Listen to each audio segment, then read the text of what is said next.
Hai teman-teman, kalian pernah nggak merasa bingung memilih antara melakukan sesuatu yang baik atau yang buruk?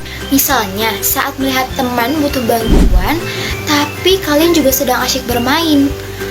Nah, itu namanya bagian dari perkembangan moral. Tapi sebenarnya moral itu apa sih? Dan bagaimana kita bisa tahu mana yang benar dan mana yang salah? Tenang aja, hari ini kita akan belajar bersama tentang bagaimana peserta didik di sekolah dasar berkembang dalam memahami nilai-nilai baik seperti jujur, adil, dan peduli terhadap sesama. Yuk kita mulai! Teman-teman di sini ada yang udah tahu belum apa itu moral? Jadi, kata moral berasal dari bahasa Latin mos, yang artinya adat istiadat, kebiasaan, peraturan atau nilai-nilai atau juga tata cara kehidupan. Adapun kata moral adalah kata sifat dari kebiasaan yang semula berbunyi moralis. Secara umum, moral adalah suatu hukum perilaku yang diterapkan kepada setiap individu dalam bersosialisasi dengan sesamanya, serta memiliki hubungan erat dengan prinsip, tingkah laku, akhlak, budi pekerti, dan mental yang dapat membentuk karakter dalam diri seseorang. Pernah nggak sih kalian berpikir kenapa ada teman kalian yang suka berbagi, tapi ada juga yang masih belajar untuk tidak egois? Atau kenapa kita diajarkan untuk berkata jujur dan peduli dengan teman-teman kita? Ternyata hal itu dipengaruhi oleh perkembangan moral kita loh. Ada banyak hal yang bisa mempengaruhinya, dari keluarga, sekolah, sampai lingkungan sekitar. Tapi bagaimana semua itu bisa membentuk cara kita berpikir dan juga bertindak? Yuk kita cari tahu bareng-bareng. Terdapat dua faktor yang dapat mempengaruhi perkembangan moral yang ada pada peserta didik, yaitu faktor internal dan faktor eksternal. Di mana faktor internal itu adalah faktor genetik atau sifat bawaan yang ada pada diri peserta didik yang dapat merubah dan juga membentuk perkembangan individu, meliputi perkembangan kognitif, emosional, dan juga saraf. Sedangkan faktor eksternal adalah faktor yang berasal dari luar diri siswa yang dapat merubah dan membentuk perkembangan seorang individu.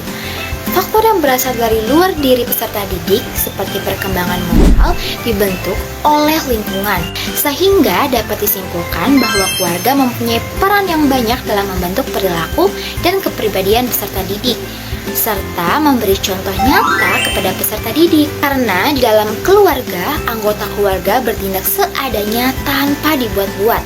Dari keluarga inilah baik dan buruknya perilaku dan kepribadian peserta didik terbentuk.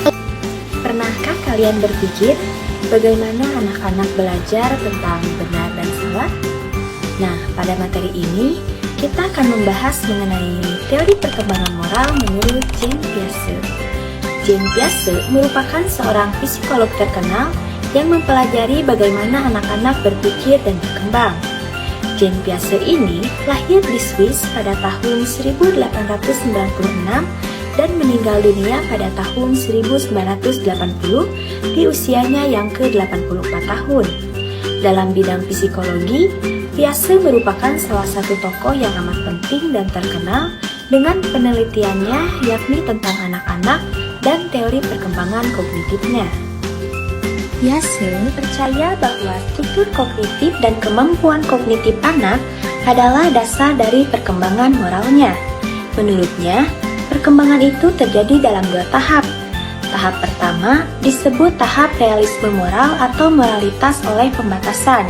Dengan kata lain, bisa disebut hieronomos. Sedangkan untuk tahap kedua disebut tahap moralitas otonomi atau moralitas oleh kerjasama atau hubungan timbal balik. Dengan kata lain, bisa disebut autonomos. Nah, apa saja sih perbedaannya? Yuk kita simak. Pertama, tahap realisme moral atau hieronomos. Tahap ini terjadi sebelum usia 12 tahun, yakni pada usia 4 hingga 7 tahun. Pada tahap ini, anak-anak masih melihat aturan sebagai sesuatu yang mutlak dan berasal dari luar diri mereka seperti dari orang tua atau guru. Mereka percaya bahwa aturan tidak bisa diubah dan pelanggaran aturan selalu berakibat buruk, tanpa mempertimbangkan dari niatnya itu sendiri. Contoh pada tahap ini yakni bayangkan ada dua anak, A dan B. Anak A tidak sengaja memecahkan 15 gelas, sementara anak B sengaja memecahkan hanya 1 gelas.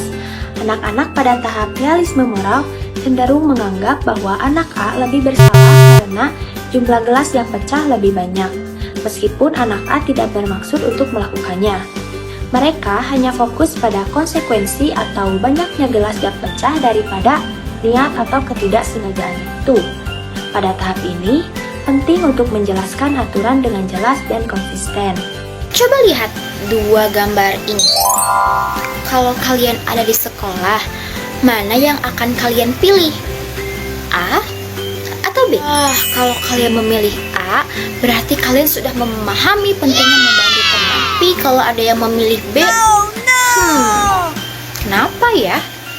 Yuk kita cari tahu bagaimana peserta didik belajar memahami mana yang benar dan mana yang salah. Lalu ada tahapan perkembangan moral menurut Kohlberg yang terbagi menjadi 3 tingkatan. Namun di setiap tingkatan tersebut terbagi menjadi 2 tingkatan lagi loh. Yuk kita pelajari bersama-sama. Tahap yang pertama yaitu tahap prekonvensional, lalu ada tahap konvensional dan tahap post-konvensional. Yuk kita bahas bersama-sama. Tahap punishment and obedience orientation. Pada tahap ini, penalaran moral terkait dengan punishment atau hukuman. Sebagai contoh, anak berpikir bahwa mereka harus patuh karena mereka takut terhadap hukuman perilaku pelanggar. Secara umum, anak menganggap bahwa konsekuensi yang ditimbulkan dari suatu tindakan sangat menentukan baik buruknya suatu tindakan yang dilakukan. Lalu ada tahap instrumental relativist orientation atau hedonistic orientation. Pada tahap ini, suatu tindakan dikatakan benar apabila tindakan tersebut mampu memenuhi kebutuhan untuk diri sendiri maupun orang lain. Tahap law and order orientation. Pada tahap ini, penilaian moral didasari oleh pemahaman tentang keteraturan di masyarakat, hukum, keadilan, dan kewajiban. Lalu ada tahap social contract legalistic orientation. Pada tahap ini, individu menalar bahwa nilai, hak, dan prinsip lebih utama atau lebih luas daripada hukum. Tahap ini merupakan tahap kematangan moral yang cukup tinggi. Lalu ada tahap orientation of universal ethical principles. Ketika dihadapkan dengan pertentangan antara hukum dan hati nurani seseorang, menalar bahwa yang harus diikuti adalah hati nurani. Meskipun keputusan itu dapat memberikan resiko. Wah, kita sudah belajar banyak tentang perkembangan moral. Sekarang, yuk kita simpulkan biar makin paham. Moral adalah seperangkat nilai, prinsip, dan keyakinan yang memandu perilaku seseorang dalam menentukan apa yang benar dan salah. Perkembangan moral pada siswa dipengaruhi oleh 2 faktor. Apa ya faktornya? Ada yang masih ingat? Betul sekali, yaitu faktor internal dan juga faktor eksternal. Biasa menjelaskan perkembangan moral dalam 2 tahap. Heteronom, realisme moral, usia kurang dari 12 tahun, dan otonom, moralitas independen, usia lebih dari 12 tahun. Kohlberg membagi perkembangan moral menjadi 3 tahap, prakonvensional, konvensional, dan postkonvensional. Masing-masing terbagi lagi menjadi 2 subtahap yang mencerminkan perkembangan pemikiran moral dari hukuman dan kepatuhan hingga prinsip-prinsip universal. Terima kasih, sekian dari kelompok 7, kurang lebihnya mohon maaf. Wassalamualaikum warahmatullahi wabarakatuh.